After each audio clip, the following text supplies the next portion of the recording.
Bienvenue sur Sophia Science, la chaîne YouTube qui répond à toutes vos questions sur le monde de la science, notamment la science, les mystères, les extraterrestres. Le contenu de la vidéo d'aujourd'hui est Plus les mâles sont rares, plus les femelles s'accouplent. Un paradoxe fascinant.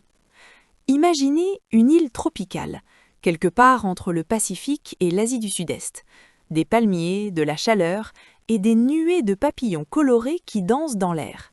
Mais derrière cette image paisible se cache une histoire incroyable. Sur ces îles vit un papillon appelé Hippolymas bolina. En apparence, rien d'extraordinaire. Pourtant, chez lui, les règles de l'amour sont complètement bouleversées. Pourquoi ? À cause d'une bactérie microscopique nommée Wolbachia. Une bactérie qui change tout. Cette bactérie est transmise de la mère à ses œufs. Jusque-là, tout semble normal. Mais voici le détail troublant. Lorsqu'un embryon est mâle, la bactérie le tue avant même qu'il n'éclose. Résultat, sur certaines îles, on a observé un seul mâle pour 100 femelles. Oui, vous avez bien entendu, un mâle pour 100 femelles. Imaginez une salle de bal avec 100 danseuses et un seul danseur.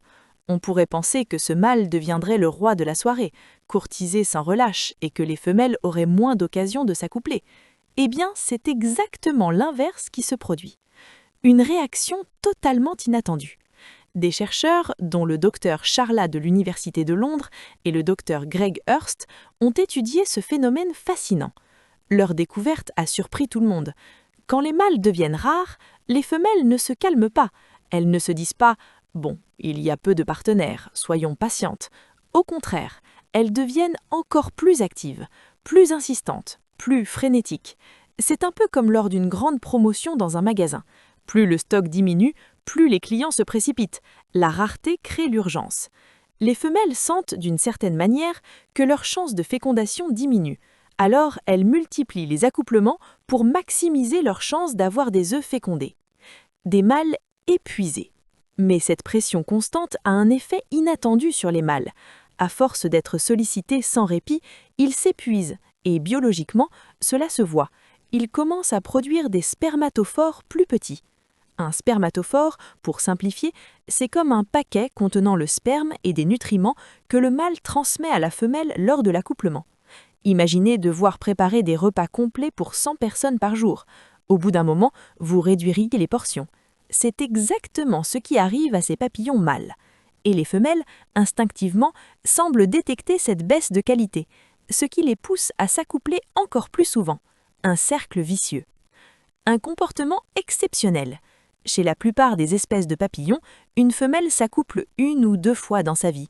Mais sur ces îles, les chercheurs ont observé des femelles s'accouplant 3, 4, parfois 5 fois. Et malgré un ratio extrême, parfois 50 femelles pour un seul mâle, l'espèce parvient à survivre. C'est presque inimaginable.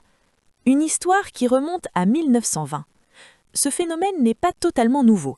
Des documents datant des années 1920 mentionnaient déjà une mortalité mystérieuse des mâles sur certaines îles. Mais à l'époque, les recherches étaient restées inachevées. Il a fallu attendre des décennies pour comprendre que derrière ce déséquilibre se cachait une bactérie invisible capable de manipuler tout l'équilibre amoureux d'une espèce. Ce que cette histoire nous apprend. Ce qui est fascinant, c'est que tout part d'un micro-organisme invisible à l'œil nu. Une simple bactérie, et c'est tout l'équilibre entre les sexes qui vacille. Elle ne change pas seulement le nombre de mâles et de femelles, elle transforme les comportements, elle modifie les stratégies d'accouplement, elle influence même l'évolution de l'espèce. Et aujourd'hui encore, les scientifiques cherchent à comprendre précisément comment cette bactérie influence les instincts et les comportements sexuels de ces papillons. La prochaine fois que vous verrez un papillon virevolter dans un jardin, souvenez-vous, derrière la légèreté de ses ailes se cache peut-être une lutte invisible, une bataille microscopique qui décide de qui naît et de qui ne naît pas. Et parfois, ce sont les êtres les plus petits, invisibles même, qui bouleversent le plus grand équilibre. Laissez vos questions dans les commentaires ci-dessous et Sophia Science fera de son mieux pour y répondre. Merci d'avoir regardé et à la prochaine.